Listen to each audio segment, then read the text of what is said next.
আসসালামু আলাইকুম সুপ্রিয় চাকরি প্রত্যাশী ভাই বোনেরা, আশা করি সবাই ভালো আছেন। কারিগরি শিক্ষা অধিদপ্তর তারা একটি নিয়োগ বিজ্ঞপ্তি প্রকাশ করেছে। পদের সংখ্যা হচ্ছে 218 জন এবং পদের ক্যাটাগরি হচ্ছে 20টি। তো এখানে বয়স চাওয়া হচ্ছে 18 থেকে 32 বছর।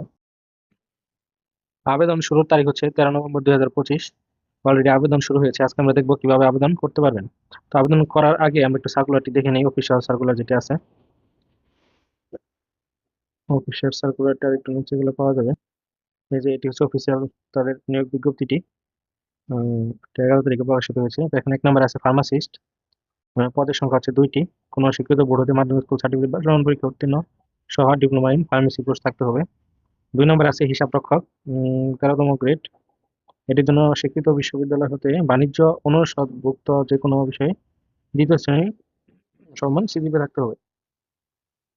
তারপরে আছে 3 নম্বরে উচ্চমান সহকারী। উচ্চমান সহকারী শূন্য পদের সংখ্যা হচ্ছে 4টি।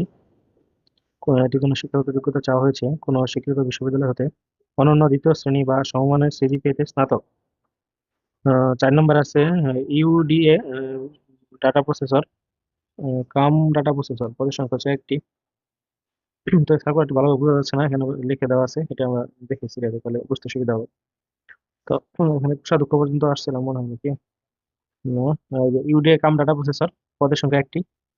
কোনো স্বীকৃত বিশ্ববিদ্যালয় হতে অন্তত 2য় শ্রেণী বা সমমানের সিজিপিএ স্নাতক ডিগ্রি চাওয়া হয়েছে এবং এমএস অফিস কম্পিউটার মুদ্রা করে প্রতি মিনিটে বাংলায় 25 শব্দ, ইংরেজিতে 30 শব্দের গতি চাওয়া হয়েছে। বেতন গ্রেড হচ্ছে 14। তারপরে আছে হিসাব সহকারী। হিসাব সহকারী না, সরি, হিসাব রক্ষক। পদের সংখ্যা হচ্ছে 1টি। শিক্ষাগত যোগ্যতা দেওয়া হয়েছে স্নাতক ডিগ্রি এবং কম্পিউটার এমএস এর কাজের দক্ষতা থাকতে হবে। মাসিক বেতন গ্রেড 14। তারপরে আছে কোষাধ্যক্ষ। কোষাধ্যক্ষ পদের সংখ্যা হচ্ছে 5টি। শিক্ষাগত যোগ্যতা চাওয়া হয়েছে কোনো বিশ্ববিদ্যালয় হতে বাণিজ্য অনুষদ যে কোনো বিষয় অন্তত 2য় শ্রেণী থাকতে হবে, কম্পিউটার এমএস ওয়ার্ডের দক্ষতা থাকতে হবে এবং বেতন গ্রেড হচ্ছে 14। তারপরে আছে 7 মুদ্রাক্ষরিক কাম কম্পিউটার অপারেটর। পদের সংখ্যা হচ্ছে 5টি। কোনো স্বীকৃত বিশ্ববিদ্যালয় হতে অন্তত 2য় শ্রেণী বা সমমানের সিজিপিএ সহ স্নাতক ডিগ্রি থাকতে হবে।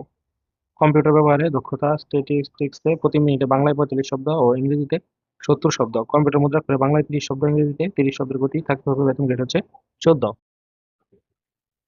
তারপরে যেটি আছে পদের নাম হচ্ছে লাইব্রেরিয়ান। পদের সংখ্যা হচ্ছে 4টি। শিক্ষাগত যোগ্যতা কোনো স্বীকৃত বিশ্ববিদ্যালয় হতে অন্তত 2য় শ্রেণী বা সমমানের সিজিপিএ সহ স্নাতক ডিগ্রি, লাইব্রেরি সায়েন্সে ডিপ্লোমা থাকতে হবে। অন্যান্য যোগ্যতা বলা হচ্ছে কম্পিউটার সায়েন্স এমএস অফিসে কাজের দক্ষতা থাকতে হবে, কম্পিউটার কাজের দক্ষতা, সরি, কম্পিউটার সায়েন্স হবে না। তারপরে আছে পদের নাম হচ্ছে কম্পাউন্ডার। পদের সংখ্যা হচ্ছে 4টি। এখানে শিক্ষাগত যোগ্যতা চাওয়া হয়েছে স্নাতক কোনো স্বীকৃত বোর্ড হতে উচ্চ মাধ্যমিক সার্টিফিকেট সমান পরীক্ষা উত্তীর্ণ ফার্মেসি কাউন্সিল অনুমোদিত ফার্মাসিস্ট বা মেডিকেল অ্যাসিস্ট্যান্ট এবং 1 বছরের বাস্তব অভিজ্ঞতা চাওয়া হয়েছে। 10 নম্বরে আছে অফিস সহকারী কাম কম্পিউটার মুদ্রাক্ষরিক। এটির জন্য ইংরেজি এবং বাংলাতে 20 শব্দ চাওয়া হয়েছে গতি এবং শিক্ষাগত যোগ্যতা চাওয়া হয়েছে উচ্চ মাধ্যমিক সার্টিফিকেট পরীক্ষা উত্তীর্ণ। বেতন গ্রেড হচ্ছে 16তম গ্রেডের চাকরি। 11 নম্বর আছে স্টোর কিপার। পদ হচ্ছে 1টি। এটির ক্ষেত্রে কম্পিউটার দক্ষতা চাওয়া হয়েছে বাংলায় 20, ইংরেজিতে 20। বেতন গ্রেড হচ্ছে 20। এটি এসএসসি পাশে আবেদন করতে পারবেন, যারা ইন্টার পাস করছেন এবার তারা আবেদন করতে পারবেন। তারপরে আছে ডাটা প্রসেসর। ডাটা প্রসেসর পদের সংখ্যা হচ্ছে 29টি। বেতন গ্রেড হচ্ছে 16। শিক্ষাগত যোগ্যতা চাওয়া হচ্ছে উচ্চ মাধ্যমিক সার্টিফিকেট সমান পরীক্ষা উত্তীর্ণ। তারপরে যেটি আছে এলডিএ কাম ডাটা প্রসেসর। পদের সংখ্যা হচ্ছে 3টি। শিক্ষাগত যোগ্যতা কোনো শিক্ষিত বোর্ড হতে উচ্চ মাধ্যমিক সার্টিফিকেট বা সমান পরীক্ষায় উত্তীর্ণ হতে হবে। কম্পিউটার প্রশিক্ষণপ্রাপ্ত এবং কম্পিউটার মুদ্রাক্ষরে প্রতি মিনিটে বাংলায় 20 শব্দ, ইংরেজিতে 20 শব্দের গতি থাকতে হবে। মাসিক বেতন হচ্ছে গ্রেড 16। 14 নম্বর আছে হিসাব সহকারী। পদের সংখ্যা হচ্ছে 3টি। কোনো বোর্ড হতে শিক্ষা অনুষদভুক্ত যে কোনো বিষয়ে অন্তত 2য় বিভাগ সমমানের জিপিএ সহ উচ্চ মাধ্যমিক সার্টিফিকেট পরীক্ষায় উত্তীর্ণ। 15 নম্বর আছে এলজিডি কাম ক্যাশিয়ার। পদের সংখ্যা হচ্ছে 3টি। কোনো শিক্ষিত উচ্চ মাধ্যমিক সার্টিফিকেট বা সমান পরীক্ষায় উত্তীর্ণ হতে হবে অথবা এইচএসসি পাশে আবেদন করতে পারবেন। এমএস অফিসে দক্ষতা থাকতে হবে, গতি 20 শব্দ থাকতে হবে, গ্রেড হচ্ছে 16। তারপরে এগুলো সবই 16তম আর হচ্ছে সবগুলো 16তম আর 20তম গ্রেডের চাকরি। তারপর সবটাতে আছে সহকারী লাইব্রেরিয়ান কাম ক্যাটলগার। শিক্ষাগত যোগ্যতা এসএসসি পাস, আর কিছু দেখতে হবে না। তারপরে আছে পদের নাম কেশ সরকার। অনেকে কে যেন একজন কমেন্ট করছিলেন কেশ সরকারের কাজ কি।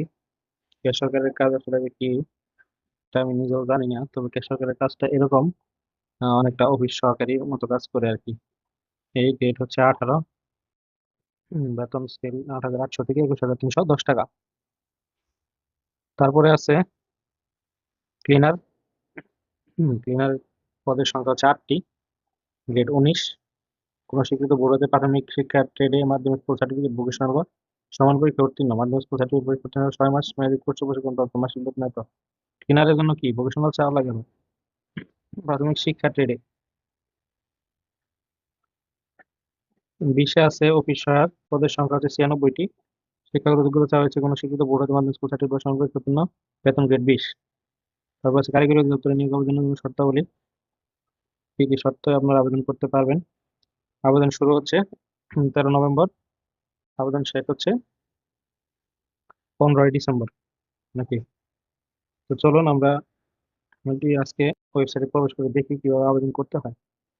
তো আবেদন করার জন্য আমরা ডিটিইআর এই ওয়েবসাইটে প্রবেশ করবো। এটা কোনটা? কারিগরি শিক্ষা অধিদপ্তর, ঠিক আছে। এই ভিডিওতে ক্লিক করলাম। ক্লিক করার পর এখানে সার্কুলার দেখতে পাচ্ছেন।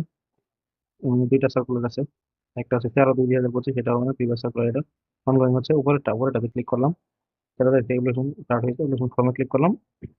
ফর্মে ক্লিক করার পর এটা এখানে ক্লিক করে নেক্সটে ক্লিক করবেন। তো এখানে আপনি যে পোস্টের জন্য আবেদন করতে চান সেই পোস্ট সিলেক্ট করবেন। তো আমি এখানে কোষাধ্যক্ষ পদে আবেদন করার জন্য ক্লিক করলাম, নেক্সটে ক্লিক করছি। এখানে বলা হয়েছে premium member of all job, আপনি প্রিমিয়াম মেম্বার কিনা এটা না দিবেন, যদি না হয়ে থাকেন। যারা হয়ে থাকেন তারা জানেন, নেক্সটে ক্লিক করবেন। তো যে আপনার আবেদন আমাদের ওপেন হয়ে গেছে।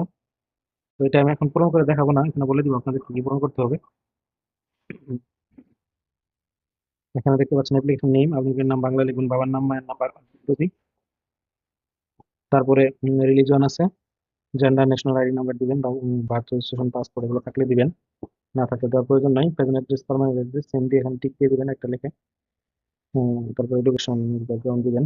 আপনারা এখানে দেখতে পাচ্ছেন যে বর্তমান ঠিকানা জায়গা অনেকে বলেন যে কার নাম দিব, কেয়ার অফ, অবশ্যই আপনার বাবার নাম দিবেন আর ভিলেজের নাম লিখবেন। মোবাইল নাম্বার দিবেন, দিয়ে আপলোড করে দিবেন। পরবর্তীতে ছবি চাবে, ছবি 300 সাইজ করে আপলোড করে দেবেন। তো আজকের ভিডিওটি এই পর্যন্তই। পরবর্তী ভিডিও কোন বিষয়ের উপর করতে চান অবশ্যই কমেন্টে জানাবেন। সবাই ভালো থাকবেন, আর অবশ্যই আমাদের চ্যানেলটিকে সাবস্ক্রাইব করবেন। আল্লাহ হাফেজ।